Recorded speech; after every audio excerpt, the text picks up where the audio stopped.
Assalamualaikum warahmatullahi wabarakatuh. Hari ni kita try tengok market update. Kita tengok dulu strategi yang biasa kita buat, iaitu momentum H4 lah. Okey.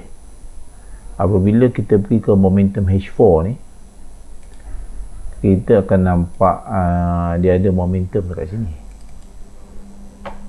H4 ni dia ada buat momentum dan re-entry kat sini. Kita kalau nak cari uptrend tu, H4 ni kita kena pastikan stok tu uptrend lah. Tu yang pertama. Dia mana ada break off structure di H4. Lepas tu kita pergi ke H1 ni, dia kena ada MACD. MACD macam mana? MACD ni adalah dia berada di kawasan antara mid BB dan low BB. Dan low BB ni dia macam mendatar sikit lah. Okay. Dan confirmation dia adalah pada M15. Nampak dia ada buat momentum kat sini. Kan? Kalau kita tengok Hang Yuan pula, Hang Yuan kita tengok semalam ni ada break of structure lah. H4 nampak trend dan ada re-entry kat sini. H1 dia kena buat MACD lah. Dia selalunya MACD antara mid BB dan low BB, dan low BB ni macam mendatar sikit.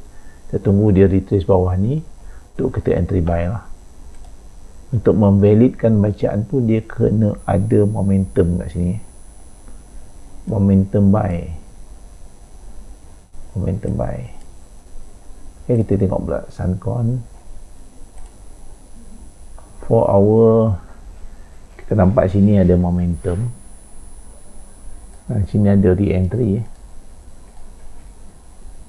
Kalau kita tengok 1 hour, dia dah kawasan MACD antara middle band dan middle BB dan low BB, dan dia tak ada buat breakdown sell. M15 ada tak? Kalau dia buat M15 ni, kena buat momentum untuk confirmkan. Dia kena keluar satu candle untuk confirmkan yang tentu kuat lah. VS Tech 4 hour kita nampak dekat sini ada re-entry. Dan H1 MACD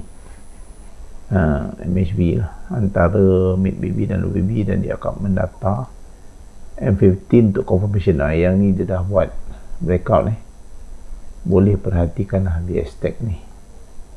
Okey, itu saja kita bincangkan empat stok ni dulu. Terima kasih. Assalamualaikum.